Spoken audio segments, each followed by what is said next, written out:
We are two women in academia, raising questions and breaking down perceptions from a Black point of view. Welcome to the Black Gaze Podcast. It's your girl, Dr. Porcher. And it's your girl, Dr. Bertrand. Friend, we are live. Okay. Let's act right. We got new co-hosts. Okay, be good. Okay. All right, best behavior. Right. So, friend, before we get started, can you please tell the people? Not only do I want you to tell the people what we talking about, but I want you to sing it and do a ditty bop. Okay. All right. So our topic for today is bands will make them dance. Bands will make them dance. Okay, what's the rest of it so they can know what we're talking about? Okay. I was like, come on, Juicy J. But it is critical race theory, mask, banning of books, and removing of history. Girl, this is about to be good. But listen, we got a surprise for the folks. Can you tell the people who we got in the building today? I don't know why I feel this in my spirit, but I'm like, Woody, what's up? Woody, what's up? Woody, what's up? Set it off in this mother. Who we got up in here? Because I had to give her that intro because that's what she means to me. I got You know what I'm saying? That's my whoa. You know what I'm saying? All right. So I would like to introduce To some, but not to all, because she out here internationally known on the microphone, okay? Come on. Now. And to others, reintroduce Come on. Dr. Tiffany Mitchell Patterson. Put some respect on it. But I said doctor. PhD. Come on now. Don't Okay? I ain't she coming. didn't get it online. I was going to say that, but then I was like, I'm not going to do that to those at New Hampshire. I ain't going to do that to you. Shame. Okay, before she comes in, can you tell us about Dr. Tiffany Mitchell Patterson? Listen, my pleasure. Okay, like they say at Chick-fil-A. First of all, I want to say born and raised in the county of Dade. She was born and raised in Hampton, Virginia, okay? Hampton, Virginia. If you all could see the signs that she is putting up, it would be amazing. Dr. Tiffany Mitchell Patterson, or Dr. TMP, y'all see them initials, is a critical educator passionate about social justice and social studies. She has over a decade of experience. A decade. That's 10, for those who needed that, of experience teaching in elementary, middle, and university settings. Put some respect on it, honey. Come on, this is not a rookie in the game. She ain't new to this. She true to this. Been about it. She holds a BS in political science and communications from Old Dominion University, okay? MAT in elementary education from American University. Who want it? But you ain't even ready for this one. Go ahead. She holds a PhD in multilingual, multicultural education and education policy from George Mason University. I know she got that degree because I was with her. Well, I was with her. Okay. But let me say more.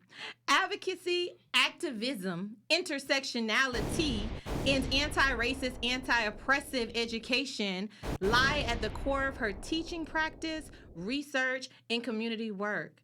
Let me drop this hotline, and this came from her. Bars.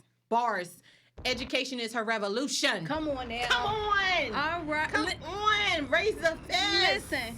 Can we please give a warm welcome to our co-host for today, Dr. Tiffany Mitchell Patterson. Peace. Thank you so much for that love. That was the best introduction ever. Come on, hype it up. Listen, who's going to do it better? Then the queens of the Black Gaze Podcast. Come on. Listen. Not like seriously, Dr. Patterson, it has been let me speak for myself, but I'll add her. Our pleasure to watch you grow and see all the great things that you're doing. It's our honor to have you here with us today to talk all things history. And I'm super excited because it's time for us to really deal with the misinformation and the disinformation. And we just know you're going to kill it. So at the beginning of all of our podcasts, we always honor OGs, like the people who have paved the way for us. So you said education is your revolution. Who taught you that? Who's your OG? Who do you want to shout out as we get started today? Well, I get it from my mama. She get it from my mama. Hello. Come on now. I was raised by a Black revolutionary mama who taught me in the Black radical tradition, but also in the tradition of movement, the power of movement, the power of solidarity. Know your history, know yourself. I was given Black books ever since early elementary. We Wow. would read, we would break down. In 6th grade, we broke down the autobiography of Malcolm X Come on, together. mama. We just, we read Angela Davis by high school together. So much of what I think we're going to be talking about today, a lot of the isms, my mother helped me unpack what I was seeing in my community. And also there's a lot of community members that will build and pour into me as well. So definitely get that from her. And in my first role I started working with young people within a program that I went to. Shout out to NYSP at Hampton University. Come on, Hampton. HBCUs in the building. Okay, so as I was working there and working with the young people, I saw that talent. I was a youth teen activist as well. And she said, I think this is a lane for you. I think working with young people and working with children is something that I see a passion in you. And as I transitioned to education, I saw that the revolution can begin there. The same things my mama taught me and learning about the culture and what that means and how to have a blueprint moving forward. I did that as an educator. I continue to do that as an educator and working with future teacher educators. Wow. Can I just interrupt this for 1 second? Of course. Because as she is talking and honoring her OG, one of the things that I want to do is also honor Tiffany in this space. Dr. Mitchell Patterson. Sorry, let me put some respect on her name. Respect. Because for my daughters, especially my oldest one, one thing that Dr. Mitchell Patterson has done is she has taken her under her wings and literally from, when you talk about revolutionary Tiff, she has literally sent her books, helped her to process things in the revolution. And I always admired Tiffany because I would say, I'm really amazed at how your mom did all these things for you. And I just hope that I can do that for her. Good. And she took my child under her wings. And even 2 weeks ago, sent her a book, say her name. She's just like, oh, I saw this book. This is what we going to be reading. She really does that. And so when I say that she is true to this and not new to this, I know because of experience. This is not somebody who's playing games. Yeah. They out here really saving our children and really trying to bring the revolution to life. Listen, well, bring her on in. Let's get this conversation. Bring them out. What you want her to talk about first, Dr. Oh, Lord. Yes. Listen, I want to, because one of the things that we do here is we talk about personal experiences. And I know that you mentioned your mom as your OG, but I really want to know, as Revolutionary Tiff and as you do this work, tell us how you got into doing this work, where you are now with this work. Give us some of that CRT information. How did CRT draw you? You know what, the thing about critical race theory, when I first read it, I first read Faces at the Bottom of the Well by Derek Bell in undergrad, right? Give us that knowledge. But when I read it, it wasn't anything that I hadn't heard from my grandma, my nana, my peoples in the community. What critical race theory is maybe an academic wording of what Black folks had already known and have talked about for hundreds of years. Come on now. We coming out like that. We need to put money in the collection plate now. Okay, we ain't got one. Pass the plate around, right, for the movement. We're going to put back in our community. So when we think about it, some of those home truths of that racism is embedded in every institution of society is not a new concept. People been saying this. Been about it. So as I read it, I said, oh, this is more maybe legalese, maybe more academic language to say what people have already know and make it plain. So to me, as I saw that, it wasn't anything, it was just another arsenal to the work that I was already deeply embedded in and growing up poor, Black, but deeply loved and deeply embedded with a love of community. I knew the isms. I knew about those oppressions and how they intersect with each other. And as a Black woman, navigating these spaces. And so I think for me, it was how to bring this all down to young people, because young people also understand this too. They just maybe didn't have the ways to say it or think about how to organize around it, because they're being robbed of the blueprint to be able to take it in new directions when they're not taught history in its full capacity. So that's kind of my mission. It's kind of been singular and focused, and it's kind of been expansive in other ways as well. But that's kind of the root of it. I know what the power that lies in it. I know what it's done for me in shaping my whole worldview. And so I want to make sure that students have that opportunity as well. Well, listen, Revolutionary Tiff, I know for a fact that these folks. I love this Revolutionary Tiff. I know for a fact. Is that my new Twitter name? I know for a fact that these folks really don't know what critical race theory is. And I know that it started in the area of law. But of course, people have done work around critical race theory in education. So I want you to talk a little bit about what critical race theory in education is. But I want you to break it down for the people in the back. Just like you said, like when I read this, I'm like, this ain't nothing I didn't know before. I've been experiencing this my whole life. Good. Can you break it down for the people who out here lying, talking about we teaching critical race theory to kindergartners? They lying. They saying we teaching critical race theory to kindergartners, and we are not. But I want you to break it down for the folks who really want to know. So tell us what it is in education. Yeah. So I want to first start with, when we think about critical race theory, even Derek Bell said this. He said, when we think about critical race theory, when we talk about we want to revolutionize a culture, we got to have a radical assessment of it. Ooh, so what critical race theory says, and this is rooted in legal scholarship, but I want to also make sure we name, this is building on previous movements. This is building on civil rights movement, the long Black freedom struggle, not just of the 50s and 60s. We're talking about the long Black freedom struggle. This is built on radical feminism, radical Black feminist principles when we think about some of the principles of intersectionality, right? And then, of course, there's legal scholarship and thinking about power dynamics and how the ways that oppression matter, they and interact with people, policy, and places. Critical race theory is expansive, it's complicated, it's nuanced, it's debated, right, amongst activists, scholars, researchers, and all that. But at the core of what it is that while race is a social construction, it's not a biological reality. Come on, break it down.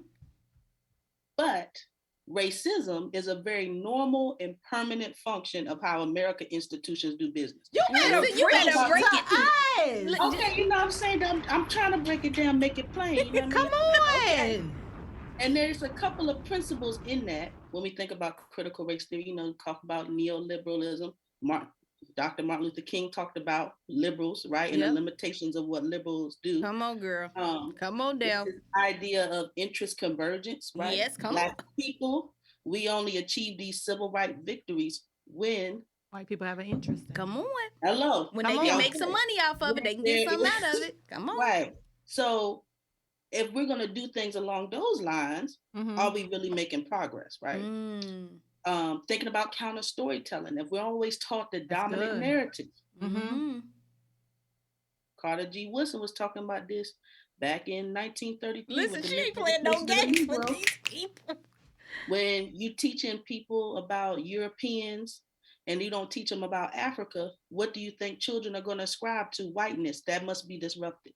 So we talk about some of those tenets in education is that a lot of the textbooks, the curriculum, the education pedagogies are rooted in white, middle class, male, cisgender, the list goes on, right? Narratives. Yep. And so what we can use CRT is to kind of uncover that. Yep. What is the curriculum really saying? What are our pedagogies really doing? Yep. And how can we really push them towards racial justice and for the ultimate goal of dismantling white supremacy at its root?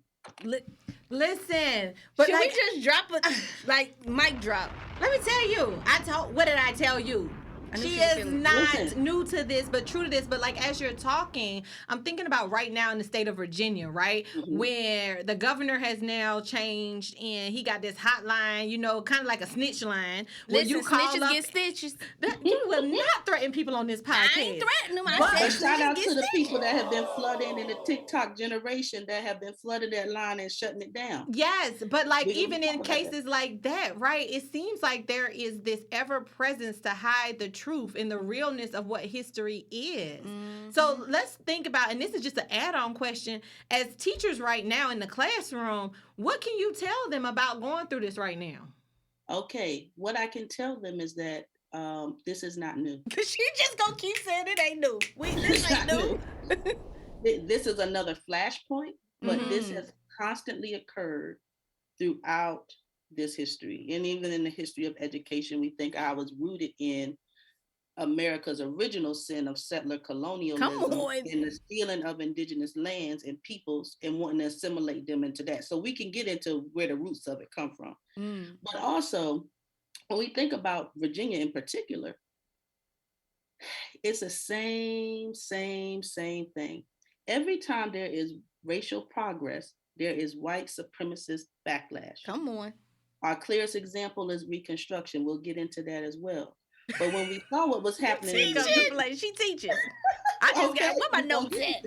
I just don't want to do the podcast. I just want to take notes and make you the keynote. Like keynote. We gonna talk about it, right? Okay. Black gays, what's up? Let me take a sip. Okay. I love it. Listen, leave your report.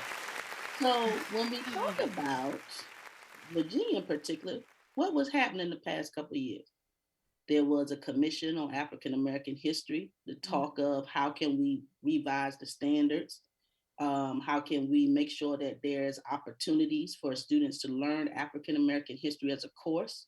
You got to watch the through lines. You see this progress. On the backdrop of in 2020, all these uprisings, everybody in the streets talking about, oh, we want to do anti-racist education. We're going to read white fragility. People starting to have an awakening. I don't use woke, but an awakening. So come on. Up to what was happening. Awakening. And I'm quiet. Now we see there's a clampdown, right? Because during that same time, the 1776 report comes out with just misinformation, grammatical errors, all that type of stuff that now states want to use as, oh, these are divisive topics. This makes white children uncomfortable. I've taught white children racism. They not uncomfortable, they mad. They want to know why they haven't taught it. That's good. That's good. My thing about it is what we're seeing now is just the backlash of racial progress. They are afraid because they know what happens. If you're scared, say you're scared. Go to church. Okay. Hello. Hello. So what teachers can do, teach anyway, teach the truth. There's so many teachers around the world that have, and in this country, there's hundreds of thousands of educators that are committed to still doing this work. And that's the other thing too. I don't think we talk about this enough. I know we got other questions to talk about, but we don't talk about this enough. And this is what I learned, and this is why you need to study the movement, study radical traditions. You don't get nowhere without sacrifice. I was just about to say. That's my key right there. Listen, it's going to cost Dr. you. TMP, people want awards to say they did this. They want a little banner, a little virtual banner they can put up to say they are anti-racist. They want to put a little check next to their name, but they don't want to pay for it. Because it's going to cost you something. It's going to cost you something. When we think about, I've been reading The Rebellious Life of Rosa Parks. You think she was a rich woman? No, she was a poor Black woman, but she held meetings with young people in the NAACP Youth Council in her home, her small, modest home. Wow. See, they don't talk about that. What is given up when you put your name put on a blacklist, you can't get a job. So when I went into education, when I went into my interview, I said, this is the type of teacher I am. If this ain't the fit, then it's not a fit for me either. Wow. This is straight like that. Straight like that. So you got to name who you are and walk in with that. And the administrator is like, no, that's what we need here. And that way you're setting the tone early. So I tell a lot of my pre-service teachers, like, you got to know who you are and the type of work you're going to do. Period. And I say that back to school night to the parents and the caregivers as well. This is the work we're going to do. You want something else, go down the hall. Go on down the hall with the quickness. I've been telling them. I always knew, and I would tell students, I might lose my job. Now I know. Can y'all do a GoFundMe, right? Okay. But if I got to go back and work somewhere else and do what I got to do to survive in this, capitalist society that thrives on this, the exploitation of people, I got to do what I got to do. But so we got to talk about the sacrifices. My name has been out there. It's been run through the mud. I've got nasty emails. But Medgar Evers lost his life. Come on. Now listen, I will roll up. Listen, don't revolutionary tip. I will roll up. And I'll be with you, partner. What you got to understand when you read about and learn about the revolution and radical traditions, you understand that sacrifice comes with it. My mother told me, she said, Tiffany, the path you have chosen, you're not going to have this rich life. You'll be comfortable, hopefully be comfortable, but you have chosen a path that's about the people. So when you know that, hey, I don't need all of that because my work is going to leave a legacy that's going to be a part of a tradition that's going to move things forward. Even if I don't see it in my lifetime, that's worth it. And I think people got to understand, and as educators, we've seen educators lose their jobs, right? But they're also going on national campaigns to talk about it. They're getting down with unions. We need to strengthen our unions to do the work of us. So use it as a tool to continue to press forward, but know that you're in a community of people that are doing it. Let me tell you, I'm gonna do the next question. I need you to lead us. Listen. Okay, so I'm gonna just call you Revolutionary Tiff. That's what we call. That's what we do. When I say my Twitter name after this, Dr. Revolutionary Tiff. Dr. Revolutionary Tiff. And there are so many bans going on right now. So we got people showing up, spitting on people with no mask on. They burning books. They don't want you to have no textbooks. They don't want you to talk about LGBTQIA. I mean, these folks are wilding out. But because you have that historical background, can you tell us, again, what's the root or the cause of this backlash? What's the real issue? Because when I actually just saw this yesterday in Tennessee is where they were burning the books. Literally had a whole event. I was like, oh, so y'all just coming outside to burn books? That's what we doing? So can you tell us like the historical, because I know you started talking about, this has been happening throughout different movements. Can you give us some examples of where you've seen these bans? I mean, I don't know about masks, but where you've seen these bans kind of come to fruition and how it's showing itself now? I think, something that I always talk about is that white supremacy is violent. And often in many ways it's protected, right? But we know that these bans, if we think about even American enslavement, when we think about robbing people of the chance to read and write and learn, because if they will read and write and learn, right, they would then be able to resist. And so we have so many examples throughout history. I'm like, there's a Black Banned Books Week for a reason. Like this has gone on continuously. And shout out to our librarians who really are on the front line of this movement. That's good. I didn't even think about that. Yeah, who have continued to stock their shelves with books as they are getting persecuted by some of these sectors. They're afraid. This is rooted in what them people was buying that book, White Fragility, is rooted in that. Come on. What them people was buying that book? Okay. Look, they was tearing that book up. Them people that was buying that book, y'all need to be out here on these front lines talking against these bills and talking against these banned books. Listen, what they add. But they wasn't buying that book to do that. They was buying that book to say, we love Black people. Black Lives Matter. They weren't doing it for that. Or they want some type of award to say, look, I'm reading White Fragility. Can you teach me how to deal with my fragility? Award. Yeah. And if you can't say amen, say ouch. That's what they say. So if you feel an ouch, see how you can be a part of the movement. So there's been textbook wars. I think we also can understand from the, ethnic studies movement in the 60s and 70s of how they fought to get our histories in the classroom and get the access to that. There's so many times where, and we see that today, the curriculum violence, if we're going to take it to education. That's good. For some reason, it's okay for us to learn about white people and white history, but it's not okay to learn about any other group. Right? And we are not able to learn the complexities of the representatives that they show. We don't learn about Rosa Parks' lifelong activism. We don't learn about MLK's stance on capitalism in the Vietnam War. In the war, we don't learn about Asian Americans. We don't learn about, LGBTQIA leaders and queering of the movements and things that they have done just as people. We don't get to know them as people. And I think that's a huge part of that humanity that we lack when we teach it. And books give humanity to people. They give story. That's Okay, good. they give us background, they give us connection. You get to see yourselves, you get to see beyond yourself, you get to see the world. What Paulo Freire talks about, you don't just read the world, you read the world. And you need both. We have to read the world in order to understand the word. And we have to continually read the world. And so I think there are always going to be people, especially as this world continues to diversify, right? And there are people that feel strongly that we're losing American values. But what are your American values if they were already rooted in settler colonialism, enslavement, you know, the degradation of women and women's rights? You know, it's racist. It's rooted in racism. Fannie Lou Hamer said America is racism. Racism is America's problem. Period. I got to acknowledge that. Like, and it's so interesting when they say, you know, we want to keep our American values. It makes me think about Toni Morrison and her work, and I, you know, just thinking about the Black gays and her work on Playing in the Dark. She's like, whiteness can't exist without Black people. Period.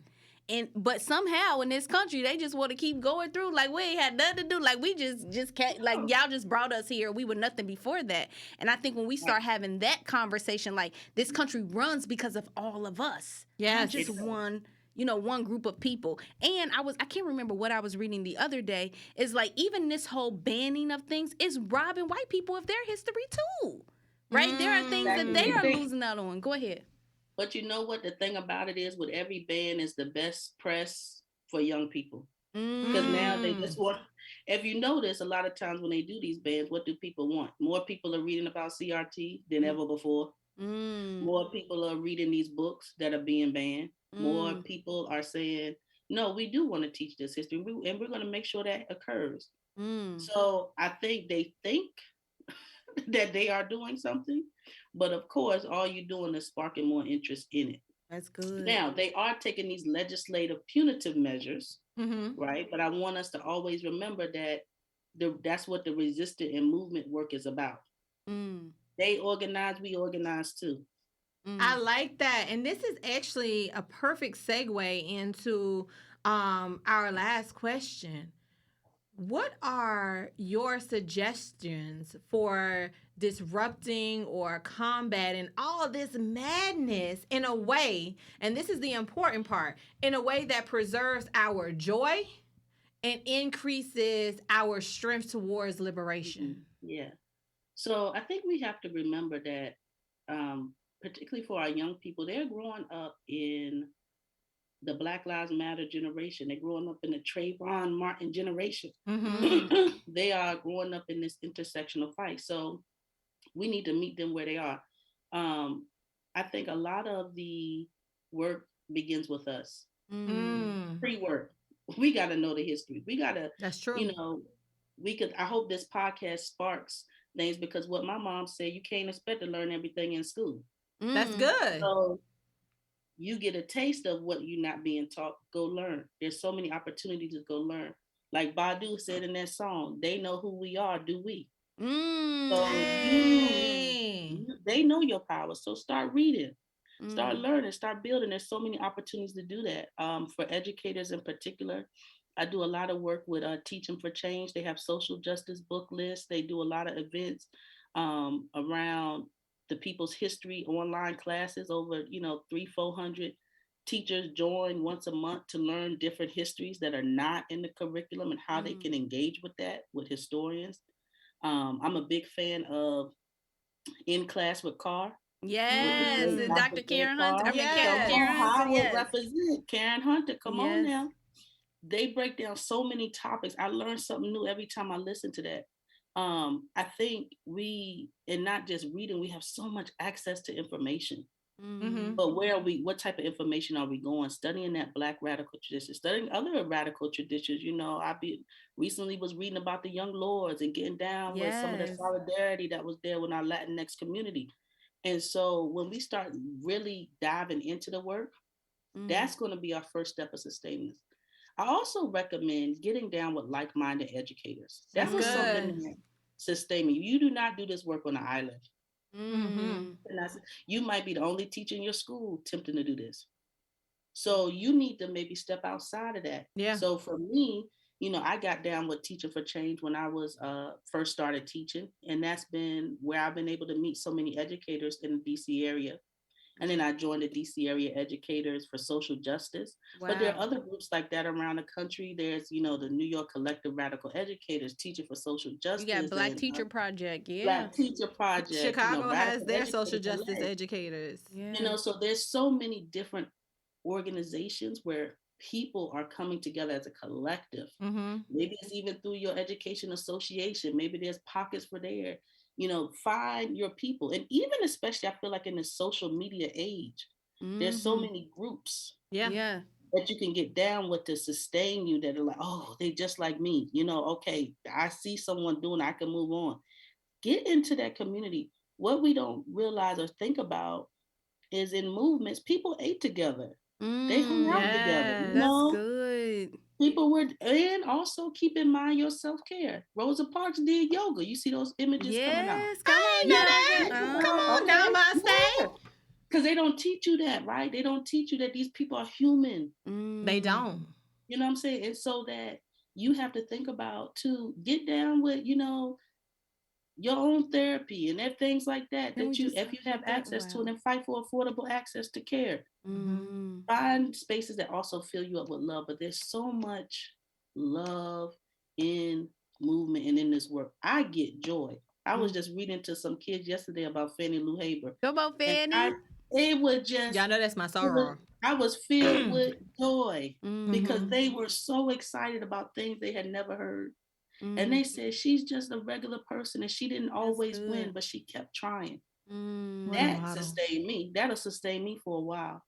But do things, I think, getting down with people, doing the pre-work on yourself, understanding your gaps and biases, and doing real work on that. What we have to understand is this is a lifetime of practice. Ooh, that's good. Can you repeat that one more time? And that lifetime of practice, and that comes from the Black Lives Matter at School movement. These are young people and educators that are saying, how can we prioritize Black Lives Matter in school? And so they came out with the week of action and the year of purpose for a lifetime of practice. And so I think those are some of the tips and tools that we have to, go on. That's Friend, this was so good. Oh my goodness. The information is there. You just got to access it. And we can find things that we want to find. Listen, when we want to find it, I was just looking for a place to eat and I found it. So you can find what you need to find. But you always going to find a place to eat. You're right. I sure am. That's why I rock with you. We friends. Go ahead, friend. Can you I think also, too, I want to say, too, you're going to make mistakes. That's good. I think that becomes the burden of people that think, well, I'm going to mess up. Name it. I would tell students all the time, I have blinders, too. All of us do. So I want to make sure that if you see something in me, let that be a teachable moment. But that comes with growth and maturity, Dr. Mitchell Patterson, because some people want to do this work but don't want to be reflective of themselves. Like when you tell people that they have a right to, you come with blinders and, if you see something, you name it.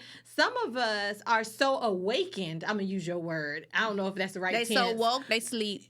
Exactly, and they need a nap because I don't know if the motives are right for this. You know what I'm saying? Like, I want to be revolutionary, but I don't want to check myself. Right, they can't exist. And it's so interesting that you say that because, being in these non-melanated spaces, of course, not to say that we as Black people don't have blinders because we do. Anti-Blackness lives inside of us too.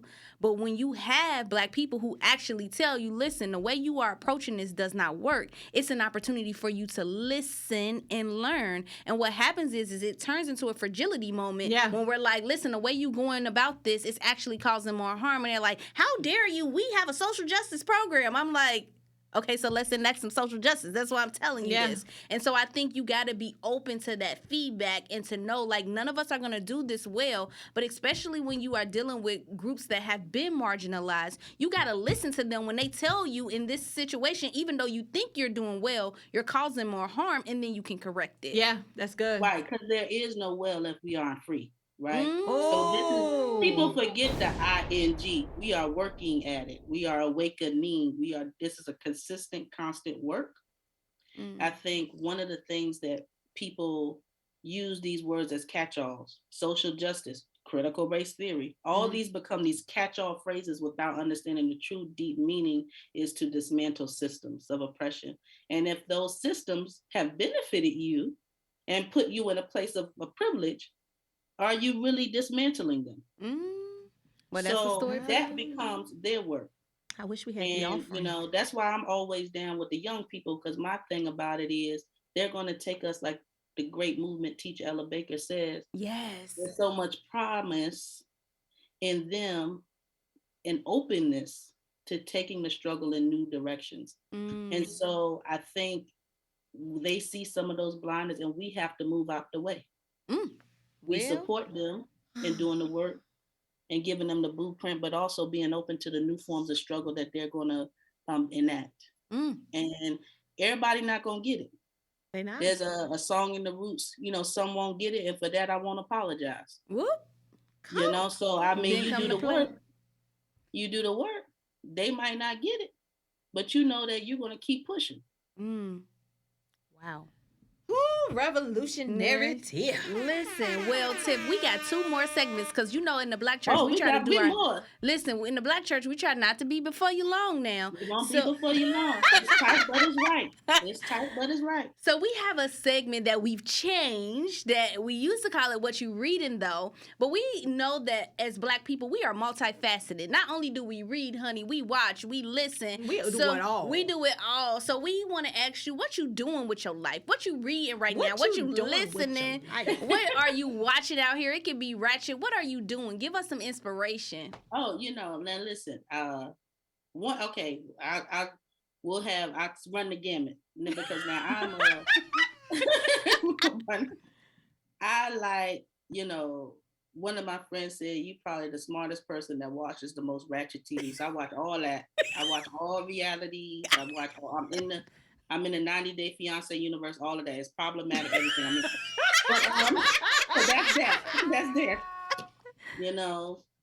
But also too, there's a great podcast that I have been listening to this week and last week, Season Freedom.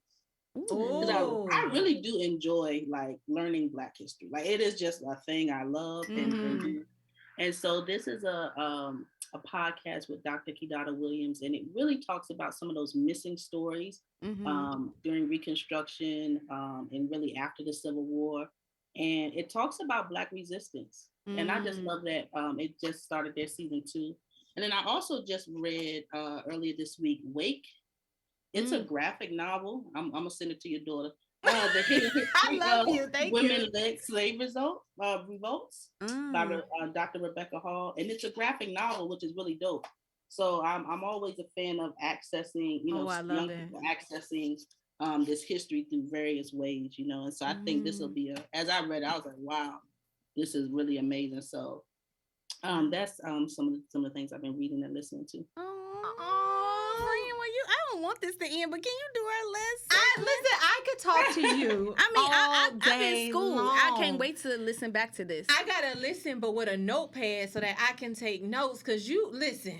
Whew. And I got more to say. So we might have to do a live event. But real talk, I ain't even say everything. Y'all start reading your people. But no, you know what? I really need for those who are listening before we go into our next segment on real stuff. Y'all are doing school budgets right now. I really need them to be calling on Dr. Tiffany Mitchell Patterson to come in to these schools and these school districts and even these colleges and universities and spreading this information and knowledge. Because I have been going to a couple of different events with Dr. LeGarrette, King and his Saturday School for Nerds and all of those different things.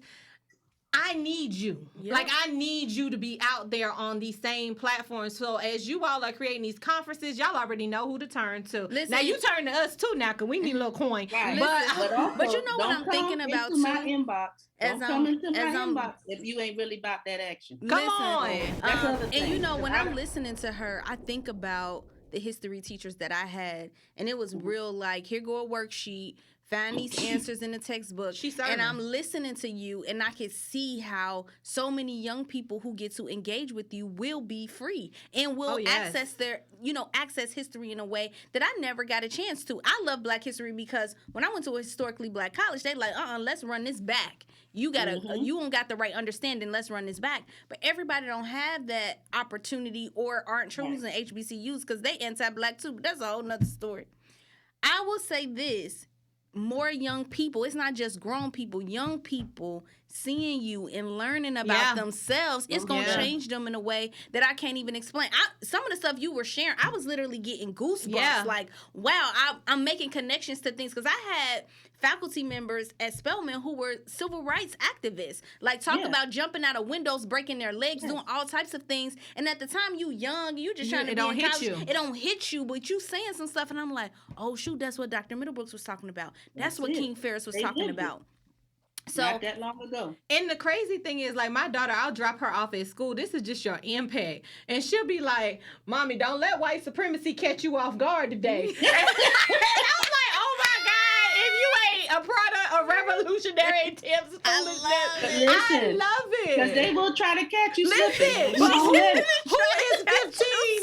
is 15 getting out to go to school and I'm dropping her off? Like, don't let white supremacy catch you off guard. But that is because of you're giving her these books, you're teaching her, like, it's an amazing thing. But this is our last segment. And our last segment is I see you. I see you shining. I see you shining, honey. So look, it's hard to get on your level. But who do you see doing this work that you want to shout out? It's not a you, it's a us for me. I see Black youth activists from K through 12 to young adults and people in their young 30s and young at heart that are pushing the movement in new ways. Access to mental health care, social justice, racial justice, climate justice, caring for our planet, economic justice, naming capitalism, all the isms, queering our movement, taking our movement in new direction. It's not one respective person. So shout out to all the Black youth activists in particular and all the young people out there that's doing the work. That's who I see. That's what inspires me to keep on doing, keep on keeping on. Listen, this was so good. So listen, in the Black church, how they used to print out them bulletins, so we can know what was going on in the church. And sometimes I'd be like, why can't they not only do they print them, they announce them. Everybody get up. Get both. You're going to get both. And then you write the numbers on the bulletin. You don't even know what happened to it. About 20 minutes. About 20 minutes. Revolutionary tip. Can you tell people how they can access you? Where can they follow you on social media so that they can continue this conversation and engage with you after the podcast airs? Yeah, definitely. Hit me up, Dr. TMP on Twitter. It's an open platform. Feel free, hit me in my DMs. Not with no mess. But come on, ready to build, all right?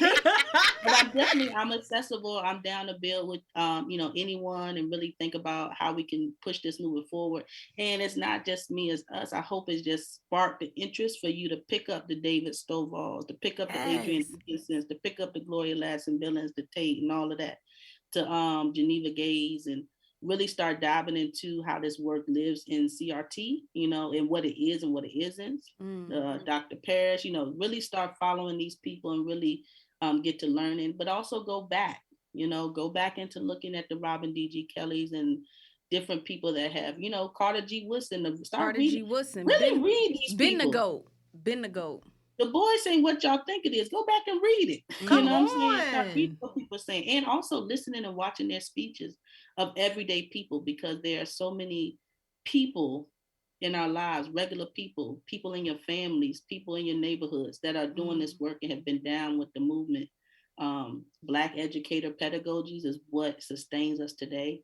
So, definitely holler at me, but also use it as a time to, I'm happy to offer recommendations. But definitely something that you can dive into the work too. Wow. Dr. B, can you tell them where they can find us? I mean, they need her, but you can tell them where they can find us. Well, if you're interested in us still, Hit us up. It's not a you, it's a us. It's a us. It's a us. If you're interested in us, because you should be, it is Black Gays Podcast on Instagram, Facebook, and on YouTube. But when we get to Twitter, they wouldn't give us all them characters. You know, Twitter be acting stingy. So it's at Black Gays Pod. So you can definitely follow us there. Share our episodes with your folks. Oh, please even share it with non-melanated folks, because they needed this one for real. Okay.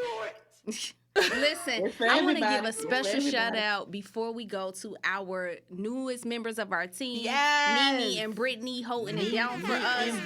We really, really appreciate y'all. So, Revolutionary Tiff, we only have one more request of you, because you are our co-host, is just to go out with us. So we're going to model for you, and you'll be the last person to go. So it's your girl, Dr. Porcher. And it's your girl, Dr. Bertrand. And it's your girl, Dr. TMP, in a place to be. Wow! We